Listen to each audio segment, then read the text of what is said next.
Profesor Federic, ¿qué tal? ¿Cómo está? Gusto de saludarle. Mi nombre es César Atilio Gamarra Mariño, estudiante del programa Master in Business Administration en español para el periodo verano 2026, el curso Informes Financieros y Análisis. Bien, vamos a responder las preguntas del caso de la empresa andina Global Tech. Pero primero, permítame hacer una breve introducción. Esta empresa es una corporación tecnológica fundada en Lima, Perú, especializada en el desarrollo de software de nube y de soluciones de pasarela de pago para el sector microfinanciero. Se encuentra en un punto de inflexión estratégico, ya que la transición de una corporación regional a un emisor global con doble listado, tanto en la Bolsa de Valores de Lima como en la Bolsa de Nueva York, y para ello enfrenta un desafío. Este desafío no solamente es financiero, sino también institucional, siendo que requiere navegar entre dos filosofías contables: el enfoque del principio de las normas internacionales de interpretación financiera, que prioriza la esencia económica y el juicio profesional, y por otra parte el enfoque de las reglas US GAAP, diseñadas para la precisión técnica en entornos de alta litigiosidad. En ese sentido, la transparencia y la calidad de la revelación de sus activos, especialmente propiedades, planta y equipos, serán determinantes para mitigar la asimetría informativa y, y capitalizar capital en Wall Street, valga la redundancia. Muy bien. La primera pregunta está relacionada con el marco institucional y regulaciones, siendo la misma: ¿cuál es la diferencia conceptual entre institucionalidad, entre el enfoque basado en los principios de las NIF aplicadas en el Perú y el enfoque basado en la regla de la US Guides en los Estados Unidos? Bien, considero que la diferencia radica en la flexibilidad y el juicio de las NIF, siendo que se basan en principios generales que buscan reflejar realidad económica, permitiendo al contador aplicar su juicio profesional para que la información sea relevante y comparable. Mientras que la US GAAP, en cambio, utiliza reglas detalladas y específicas para evitar ambigüedades en un entorno legal estadounidense, propenso a muchas demandas, ¿no? En ese sentido, tengo un ejemplo. Bajo la NIF, Andina Global Tech podría decidir si el desarrollo de un módulo de software es una mejora del activo basado en su potencial de beneficios futuros, mientras que bajo las normas US GAAP deberá seguir reglas rígidas sobre en qué fase exacta del desarrollo se permite la capitalización. Muy bien. Yendo a la pregunta número 2. Compare el rol supervisor de la Superintendencia del Mercado de Valores en el Perú frente a la Security and Exchange Commission, la SEC, en los Estados Unidos. ¿Cómo afecta cada institución a la credibilidad del reporte financiero de la empresa? Muy bien. Considero que para el mercado de valores, para la superintendencia, es un mercado en crecimiento donde el financiamiento bancario es clave, exigiendo transparencia para proteger a los inversores locales, mientras que la SEC tiene un alcance global y mayor rigurosidad, enfocándose básicamente en la protección de sus inversores en los mercados pasivos, como es el caso de la Bolsa de Nueva York. En ese sentido, la supervisión de la SEC eleva la credibilidad al exigir un cumplimiento externo extremo de revelaciones, similar a lo que Hernández Pajares y Núñez Laguna nos indican en la lectura que hemos podido revisar. En este caso, identifica cómo el impacto positivo de las firmas de auditoría de prestigio en la calidad de reporte. Un ejemplo clarísimo aquí podríamos poner: mientras que la Superintendencia de Mercado de Valores podría aceptar notas explicativas estándar sobre el edificio que cuenta, en este caso, la empresa en San Isidro, ¿no? Mientras que la SEC va a requerir mayores detalles, ¿no? Va a ser más exhaustivo para analizar el riesgo en el mercado y las conciliaciones de valor si es que detecta algún tipo de discrepancia con estándares internacionales. El bloque número 2 está relacionado con el entorno económico y usuarios de la información. La pregunta número 3 nos plantea básicamente cómo influyen las variables macroeconómicas peruanas, en este caso las tasas de interés del Banco Central de Reserva del Perú, y la inflación en la calidad y relevancia de los estados financieros que Andina Global Tech presenta a los inversores internacionales. Muy bien. Yo considero que las tasas del Banco Central de Reserva del Perú y la inflación impactan en el valor del dinero en el tiempo y las tasas de descuento para pruebas de deterioro de activos. ¿Qué significa esto? Una inflación de alta volatilidad que afecta la calidad y relevancia de los estados financieros presentados, en este caso a los inversores globales, quienes ajustan su percepción del riesgo país. Aquí podríamos poner como ejemplo, si la inflación en el Perú aumenta, el valor de las patentes tecnológicas podría verse afectado en términos reales, obligando a Andina Global Tech a realizar pruebas de deterioro, en este caso pruebas de devaluación, más frecuentes para sobrevalorar sus activos en el balance. Nos vamos a la pregunta número 4. Dice, analice la diferencia entre los usuarios de la información. ¿Qué prioriza un banco comercial peruano al evaluar un crédito para esta empresa frente a lo que busca un inversionista de capital de riesgos en Wall Street? Muy bien, un banco comercial peruano, como el BBVA, el Banco de Crédito del Perú, el Scotiabank o el Interbank, podrían enfocarse básicamente en la solvencia y garantías tangibles. ¿Qué significa esto? Que van a valorar el activo tangible, los bienes inmuebles que tiene la empresa, ¿no? Global Tech en San Isidro. Mientras que el inversionista, ¿no? Va a ver el capital de riesgo en Wall Street, que ellos van a priorizar el flujo de caja futuro y la escalabilidad del modelo de negocio de software que tiene esta empresa, tal como lo señala Hernández Pajares e Ivette Núñez Laguna en el artículo, una vez más vuelvo y repito, que hemos leído. Señala la letra. Los stakeholders necesitan información que refleje la realidad económica para una toma de decisiones oportuna. Aquí también tengo un ejemplo. Ante un crédito, el Banco Local Peruano analizará el valor de revaluación del edificio en San Isidro como respaldo. Por su parte, el inversionista de Wall Street ignorará ese valor por ser un costo histórico para la US GAAP y se centrará en el EBITDA y la tasa de retención de clientes de la pasarela de pago. Muy bien, ya entrando al bloque 3 que está relacionado con criterios diferenciales de evaluación. La pregunta número 5 nos señala, respecto al edificio de la empresa en Lima, ¿cuáles son las consecuencias en los ratios de apalancamiento al usar el modelo de revaluación, en este caso las normas internacionales de interpretación financiera en el Perú, y tener que eliminarlo para el reporte bajo la US GAAP en los Estados Unidos? Muy bien, considero que aquí en el Perú, bajo la SNIF, la revaluación del edificio en San Isidro incrementa el patrimonio y mejora los ratios de apalancamiento, vale decir, solvencia igual a deuda sobre patrimonio.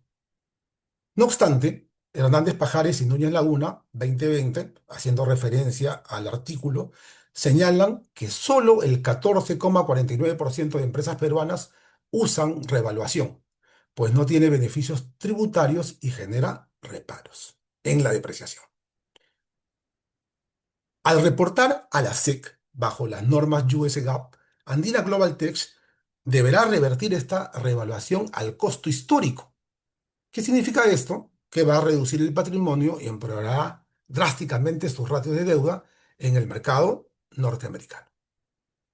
Aquí también hay otro ejemplo. Si el edificio en San Isidro sube de valor de 10 millones de dólares a 15 millones de dólares por revaluación, bajo las NIF el ratio de deuda baja, pero para el US GAAP vuelve a 10 millones, vale decir, a su valor original, haciendo que la empresa parezca más endeudada ante los analistas de Nueva York. Muy bien, siguiendo con el bloque 3, la pregunta número 6 nos indica, sustente técnicamente por qué el método de evaluación de inventarios LIFO, que significa lo último en ingresar, primero en salir, es aceptado por la normativa tributaria contable estadounidense, pero es rechazada por el marco normativo legal en el Perú.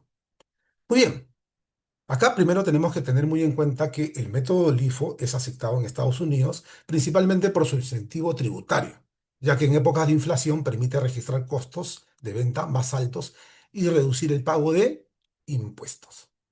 Por el contrario, en el Perú, la norma internacional de interpretación financiera NIFDOF prohíbe el LIFO, siendo que distorsiona el valor del inventario en el balance, dejándolos a costos antiguos, y no representa el flujo real de los bienes, priorizando la transparencia sobre el beneficio fiscal. Ejemplo, para la licencia de software, en este caso inventario técnico, ¿no? Usar LIFO en Estados Unidos reduciría la utilidad imponible, mientras que para el reporte en el Perú se debe recalcular usando otro método de valorización. Por ejemplo, el método PEPS, que hace referencia a primeras entradas, primeras salidas, o el método de promedio medio ponderado, cumpliendo así con las exigencias legales de la Superintendencia Nacional de Administración Tributaria aquí en el Perú. Mejor dicho, SUNAT. Muy bien. Ya entramos al bloque 4. Vamos a ver la transparencia y credibilidad internacional. Esto nos lleva a la pregunta número 7.